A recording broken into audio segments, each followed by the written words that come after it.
형님들, 자본주의 정글에서 가장 겁쟁이가 누군지 아십니까? 사람? 아닙니다. 바로 돈입니다. 돈은 총소리가 들리면 사람보다 먼저 도망갑니다. 불확실한 곳에는 단 1초도 머물지 않죠. 그런데 지금 아시아에서 이 겁쟁이 돈들이 도망칠 곳이 점점 사라지고 있습니다. 중국은 갇혔고, 일본은 늙었고, 대만은 언제 터질지 모르는 화약고입니다. 갈 곳 잃은 수천조 원의 자금, 과연 공중분해될까요? 천만에요. 돈은 살기 위해 필사적으로 마지막 피난처를 찾습니다. 그리고 지금 전 세계 투자자들의 지도 위에 단 하나의 나라가 부각되고 있습니다. 뉴스에서는 매일 떠듭니다. 고래 싸움에 새우등 터진다. 한국 경제 위기다. 물론 틀린 말은 아닙니다. 하지만 진짜 선수들은 지금 속어법을 돌리고 있거든요. 한번 투자자 입장이 되어서 냉정하게 지워볼까요? 첫째, 중국. 불과 5년 전만 해도 기회의 땅이었죠.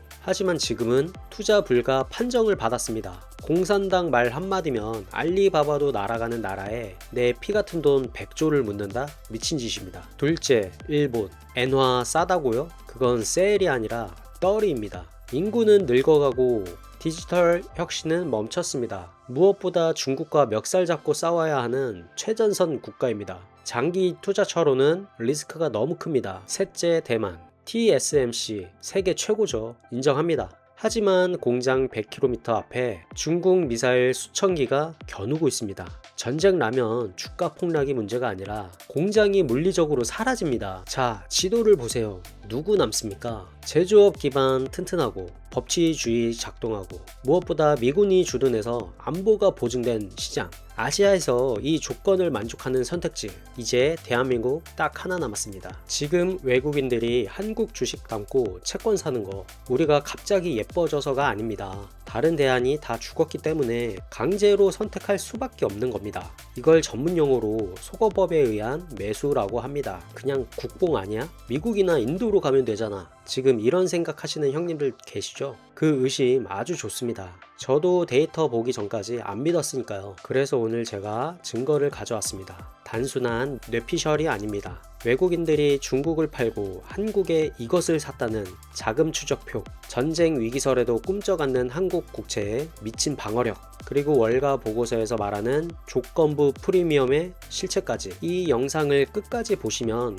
형님들은 단순히 한국 짱이다 하고 끝나는 게 아닙니다. 남들이 위기다, 망했다 하며 적금 깰 때 오히려 이 자본의 대이동 길목을 지키고 서서 돈을 버는 설계도를 갖게 되실 겁니다. 총성 없는 전쟁터에서 돈이 어디로 도망치는지 그 발자국을 지금부터 저와 함께 추적해 보시죠. 좋아요, 구독 눌러주시면 감사하겠습니다. 자, 첫 번째 증거, 돈의 발자국입니다.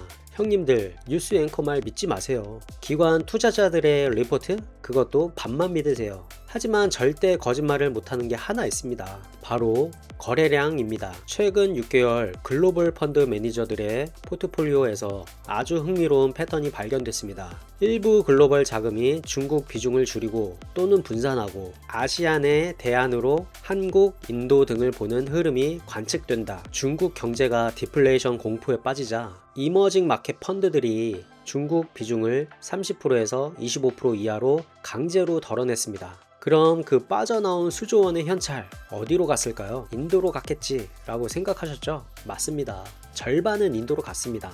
하지만 인도는 시장이 아직 얕습니다. 큰 돈이 한 번에 들어가면 체합니다. 그래서 남은 거대 자금이 즉시 현금화가 가능하고 중국과 산업 구조가 비슷한 한국으로 쏟아져 들어올 겁니다. 특히 형님들이 주목해야 할 건 방산주 수급입니다. 전쟁 리스크가 터지면 보통 그 나라의 주식은 다 던져야 정이죠. 그런데 외국인들은 오히려 한국 방산주를 쓸어 담았습니다. 무슨 뜻일까요? 한국은 전쟁 피해국이 아니라 무기를 공급할 수 있는 유일한 공급국이다. 외국인 형님들은 이미 계산기 두드리고 결론 낸 겁니다. 두 번째 증거, 이게 진짜 소름 돋는 겁니다. 바로 채권입니다. 주식하는 분들은 잘 모르시는데 진짜 겁쟁이 돈은 주식이 아니라 채권 시장에 있습니다. 국가 부도 위험을 감지하는 CDS 프리미엄, 이라는 지표가 있거든요. 쉽게 말해 이 나라가 망할 것 같으면 보험료가 폭등하는 겁니다. 북한이 도발하고 일본이 대만 위기를 외치고 중국이 군사훈련을 하는데 한국 CDS 프리미엄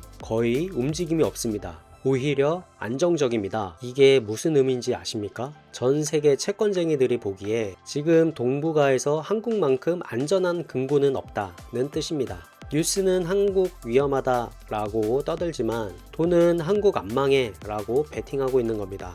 형님들, 공포에 질려 주식 팔 때가 아닙니다. 이 거짓말 탐지기를 믿으셔야 합니다. 마지막 세 번째 증거, 형님들이 가장 걱정하는 환율입니다.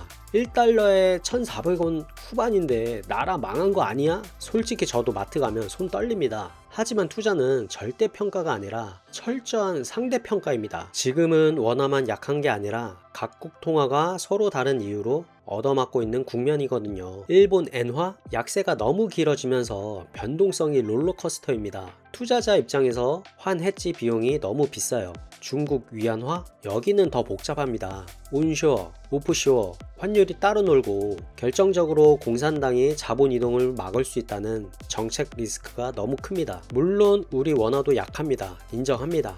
하지만 한국은 완전히 무너진 게 아니라 반도체와 자동차가 매달 달러를 벌어오며 기초 체력을 증명하고 있다는 게 다릅니다. 그래서 글로벌 큰손들이 보기에 한국이 완벽해서가 아니라 일본은 어지럽고 중국은 무서우니 그나마 리스크 계산이 서는 한국을 선택하는 구간이 생긴 겁니다. 자, 정리해 봅시다. 외국인 수급, 채권의 침묵, 환율의 방어력, 이 세 가지 증거가 가리키는 결론은 하나입니다. 한국이 미국 국채처럼 완벽해서 돈이 몰리는 게 아닙니다. 주변이 온통 불바다라서 유일하게 불이 안 난 한국 집으로 피난을 오는 겁니다. 우리는 이것을 조건부 프리미엄이라고 부르기로 했습니다. 전쟁과 갈등이 심해질수록 역설적으로 한국의 가치는 올라가는 구간, 바로 지금입니다. 그런데 형님들, 돈만 들어오는 게 아닙니다. 이게 끝이 아닙니다. 돈보다 더 무섭고 강력한 것이 한국을 향해 오고 있습니다. 어쩌면 이게 진짜 한국의 미래를 결정지을 무기일지도 모릅니다. 진짜 무서운 이야기는 이제부터입니다. 일본과 중국이 서로에게 미사일을 겨누고 비자를 끊으며 으르렁거리는 이 순간, 도쿄의 한복판 시부야, 상해의 난징 동루, 그곳의 젊은이들은 지금 무엇을 하고 있을까요? 그들은 한국 가수의 노래를 듣고 한국 드라마를 보며 한국 음식을 먹습니다. 정치인들은 한국 밉다, 제재하겠다 떠들지만 정작 그 나라의 미래 세대는 한국을 동경하고 있습니다. 이게 왜 무서운지 아십니까? 자본은 이익을 따라오지만 문화는 습관을 바꾸기 때문입니다. 총 칼로 경쟁하는 시대도 있지만 지금은 선호와 습관이 시장을 움직이는 시대입니다. 사람들의 시간과 취향이 한국 콘텐츠와 브랜드로 이동하면 소비자는 한국이면 믿을만 하다는 기준을 갖게 되고 세대의 선택이 누적되면서 흐름이 바뀝니다. 이게 바로 한 번의 충돌 없이도 시장의 중심을 바꾸는 진짜 힘입니다. 그래서 한국 짱이다 하고 끝내면 형님 계좌에 10원 한 장 안 들어옵니다. 우리는 이 판을 이용해야 합니다. 오늘 딱 세 가지만 약속하십시오. 첫째, 위기 뉴스에 쫄아서 던지지 마십시오. 앞으로 중국, 혼발, 악재 뉴스 더 많이 나올 겁니다. 그때가 바로 외국인이 담는 저점일 확률이 높습니다. 공포에 팔지 말고 외국인 수급을 먼저 확인하십시오. 둘째, 반도체와 방사는 이제 필수제입니다. 이 두 섹터는 단순한 테마주가 아닙니다. 아시아 안보와 산업의 생명줄입니다. 포트폴리오에 반드시 담가야 할 보험입니다. 셋째, 한국의 조건부 프리미엄을 믿으십시오. 완벽해서가 아닙니다. 남들이 다 망가져서 우리가 돋보이는 반사이익 구간이 저는 최소 3년은 간다고 예상합니다. 이 파도에 올라타야 부의 추월 차선으로 갈 수 있습니다. 오랫동안 우리는 스스로를 고래싸움에 등 터지는 새우라고 비하해 왔습니다. 하지만 이제 그 새우는 죽었습니다. 지금의 대한민국은 고래들이 싸우느라 힘이 빠졌을 때 그들이 놓친 왕관을 주워 쓰는 아시아의 판을 흔드는 설계자가 되었습니다. 시장은 한국의 기술을 샀고 세계인은 한국의 매력을 샀습니다. 이 두 가지를 다 가진 나라, 지금이 위기라고요? 아닙니다. 단군 이래 가장 강력한 기회입니다. 이 거대한 머니게임에서 낙오자가 아니라 승리자가 되고 싶다면 지금 바로 구독과 알림 설정을 눌러주십시오. 남들이 뉴스 보고 한숨 쉴 때 우리는 계좌 보며 같이 웃으면 좋겠습니다. 감사합니다.